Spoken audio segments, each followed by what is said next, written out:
चकाचौंध भरी नगरी दिल्ली में पूरे देश के लोग अपने रोजगार के लिए आते हैं।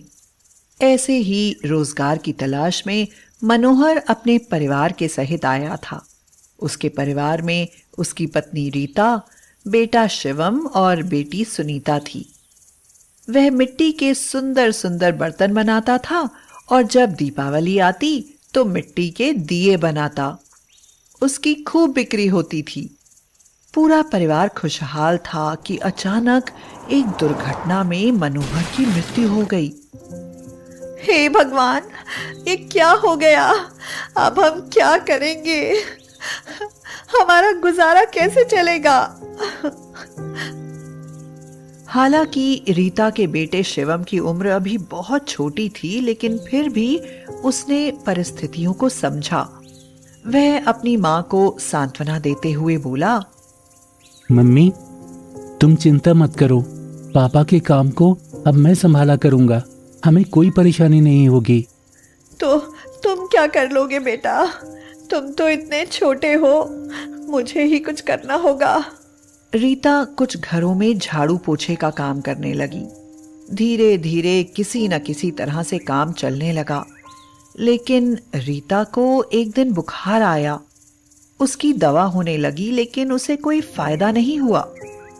इतनी दवा हो रही है लेकिन मैं ठीक ही नहीं हो रही। अब कैसे काम चलेगा? मैं पिताजी का काम शुरू कर देता हूँ।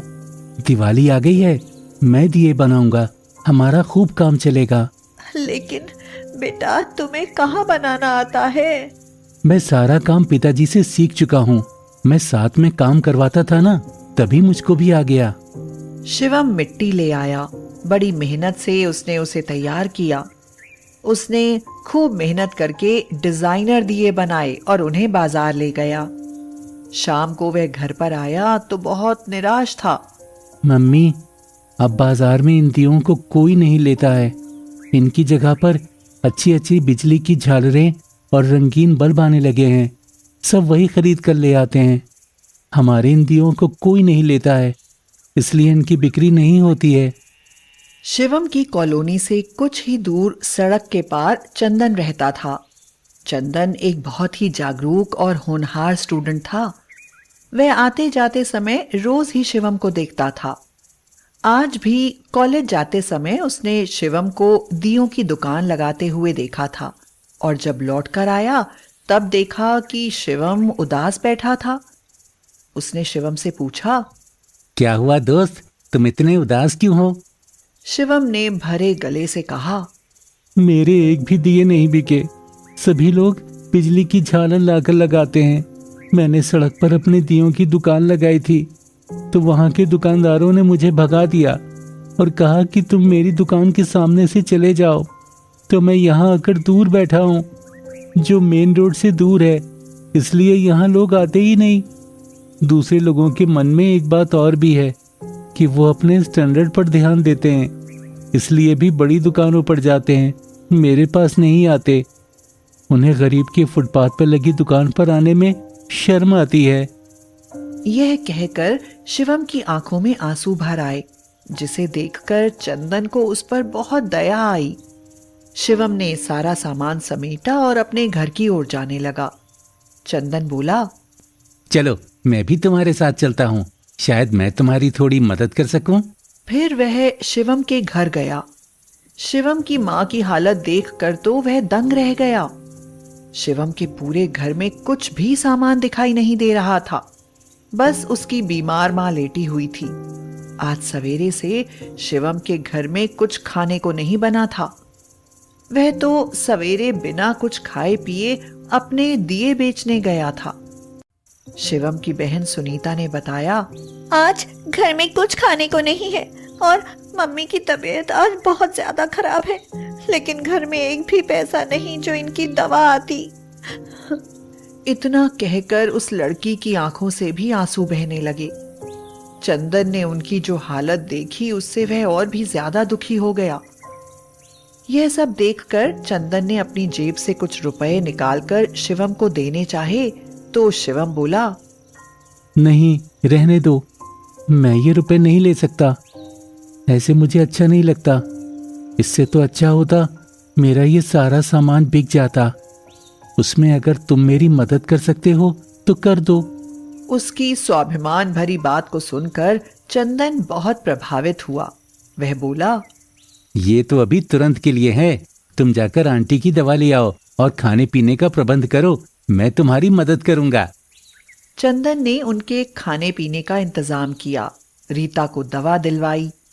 चंदन ने शिवम के पूरे घर की वीडियो बनाई और उसकी माँ की जो हालत थी उसके भी फोटो लिए, और उसके बाद उसने शिवम के एक डिजाइनर दिए की फोटो क्लिक की और वह अपनी कॉलोनी में चला गया। उसने वह फोटो सोशल मीडिया पर अपलोड की और हैशटैग किया स्वदेशी अपनाओ। उसने लिखा, हम विदेशी चीजों को लाकर अपने देश का पैसा विदेशों में झोंकते हैं और हमारे यहाँ के लघु उद्योग खत्म होने वाले हैं। हमें अपनी संस्कृति पर गर्व करना चाहिए, क्योंकि जब भगवान राम रावण से युद्ध जीत कर आए थे तो उनकी यादगार में देसी घी के दीपक जलाए गए थे, बिजली की झालरें नहीं। अगर हम अपने देश से प्यार करते हैं तो हमें अपने देश के उद्योग धंधों को बढ़ावा देना चाहिए। इसलिए आप सभी लोग हमारे इस मिशन स्वदेशी अपनाओ के साथ आएं और इस बच्चे से डिजाइनर दीपक खरीदें।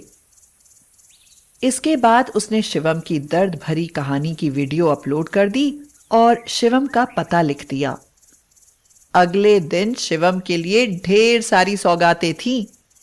चंदन की पोस्ट देखकर चारों तरफ से लोग शिवम की दुकान की तरफ आने लगे। उसके सारे दिए बिक गए। अब शिवम बहुत खुश था, उसके पास बहुत सारे रुपए आ गए थे।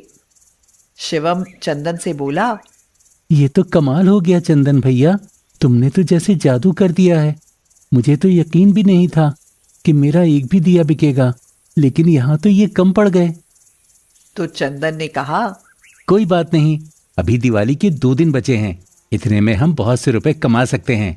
इस वक्त तुम्हारे डिजाइनर दियों की भारी डिमांड है, तो ऐसा करते हैं, हम 2 मजदूर भी रख लेते हैं और ढेर सारे दिए बना लेते हैं। शिवम बोला, जैसा तुम ठीक समझो भैया। उसके बाद चंदन ने पूरी मदद की और अब की बहुत बड़ी संख्या में दिए बनाए। दीपावली वाले दिन तक सब दिए बिक गए। शिवम चंदन से बोला, चंदन भैया, तुमने मेरी बहुत मदद की, तुम्हारी वजह से मेरी दिवाली बहुत अच्छे से मनेगी। चंदन ने कहा, इसके साथ हम लोगों ने ये भी सीख लिया कि हमें अपने देश के रोजगार को बढ़ाना है, स्वदेशी अपनाना है। अब तुम्हारे इन डिजाइनर दियों की खूब डिमांड रहेगी। इसके साथ ही अच्छे अच्छे डिजाइनर बर्तन भी बनाओ और तुम्हारे सुंदर काम को फेमस करने का जिम्मा मेरा। जहां तुम जैसे भाई लोग होंगे वहां किसी की दिवाली खराब नहीं हो सकती। हर जगह प्यार, स्नेह, भाईचारे के उजाले से दिवाली जगमग रहेगी। मेरे चंदन भैया जिंदाबाद।